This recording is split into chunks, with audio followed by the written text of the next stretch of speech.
ಮಳೆ ಕೊರತೆಯಿಂದ ಹಾವೇರಿ ಜಿಲ್ಲೆಯಲ್ಲಿ ಭರದ ಛಾಯೆ ಆವರಿಸಿದೆ. ಬೆಳೆ ಸಾಲ ಮಾಡಿಕೊಂಡಿರುವ ರೈತರು ಸಂಕಷ್ಟದಲ್ಲಿ ಸಿಲುಕಿದ್ದಾರೆ. ಹಾವೇರಿಯನ್ನ ತಕ್ಷಣ ಬರಗಾಲ ಪೀಡಿತ ಜಿಲ್ಲೆ ಎಂದು ಘೋಷಿಸಿ ರೈತರ ಬೆಳೆ ಸಾಲವನ್ನ ಸಂಪೂರ್ಣವಾಗಿ ಮನ್ನಾ ಮಾಡಬೇಕು ಎಂದು ರೈತರು ರಾಜ್ಯ ಸರ್ಕಾರವನ್ನ ಒತ್ತಾಯಿಸ್ತಾ ಇದ್ದಾರೆ. 1980ರ ಜುಲೈ 21ರಂದು ನಡೆದ ನರಗುಂದ ಬಂಡಾಯದಲ್ಲಿ ಹುತಾತ್ಮರಾದ ರೈತರ ಸ್ಮರಣಾರ್ಥ ಹಾವೇರಿಯಲ್ಲಿ ರೈತರು ಪ್ರತಿಭಟನಾ ಮೆರವಣಿಗೆ ಹಾಗೆ ಬಹಿರಂಗ ಸಭೆಯನ್ನ ನಡೆಸಿದ್ದಾರೆ.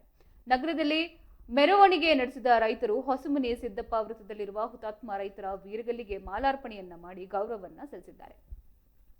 ಬಳಿಕ ಹುತಾತ್ಮ ಮೈಲಾರ ಮಹದೇವಪ್ಪ ವೃತ್ತದಲ್ಲಿ ಬಹಿರಂಗ ಸಭೆಯನ್ನ ನಡೆಸಿ ಸರ್ಕಾರದ ವಿರುದ್ಧ ಆಕ್ರೋಶವನ್ನ ವ್ಯಕ್ತಪಡಿಸಿದ್ದು, ಜಿಲ್ಲೆಯಲ್ಲಿ ಕಳೆದ 4 ವರ್ಷಗಳಿಂದ ಅತಿವೃಷ್ಟಿ ಹಾಗೆ ಅನಾವೃಷ್ಟಿಯಿಂದ ರೈತರು ಸಂಕಷ್ಟವನ್ನ ಅನುಭವಿಸ್ತಾ ಇದ್ದಾರೆ.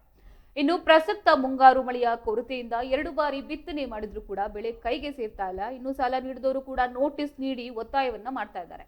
ಇನ್ನು ಖಾಸಗಿ ಹಣಕಾಸು ಸಂಸ್ಥೆಗಳ ಕಿರುಕುಳ ಹೆಚ್ಚಾಗ್ತಾ ಇದೆ. ಸಾಲದ ಭೀತಿಯಿಂದ ರೈತರು ಕೂಡ ಆತ್ಮಹತ್ಯೆಯಂತಹ ದುಸ್ಥಿತಿಗೆ ತಲುಪುವ ಪರಿಸ್ಥಿತಿ ನಿರ್ಮಾಣವಾಗ್ತಾ ಇದೆ ಎಂದು ರೈತರು ಅಳಲನ್ನ ತೋಡ್ಕೊಂಡಿದ್ದಾರೆ. ಇನ್ನು ಜಿಲ್ಲೆಯಲ್ಲಿ ಸುಮಾರು 50% ಮಳೆ ಕೊರತೆಯಾಗಿದ್ದು, ಕೆರೆ ಕಟ್ಟೆಗಳಲ್ಲಿ ನೀರಿನ ಅಭಾವ ಉಂಟಾಗಿದೆ. ಅಂತರ್ಜಲ ಮಟ್ಟ ಕುಸಿದಿದ್ದು, ಜಲಾಶಯಗಳಲ್ಲೂ ಕೂಡ ನೀರಿನ ಪ್ರಮಾಣ ಕಡಿಮೆಯಾಗಿದೆ.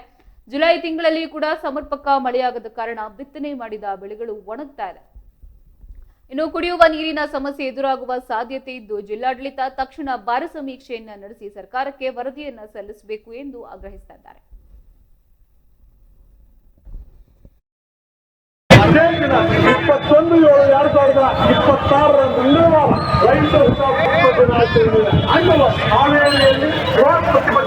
ಹಮ್ಮಿಕೊಳ್ಳಲಾಗಿದೆ. ಶಾಲೆಗೆ ರೈತರ ಬೆಳೆಯನ್ನೇ ತುಂಬುವುದರಲ್ಲಿ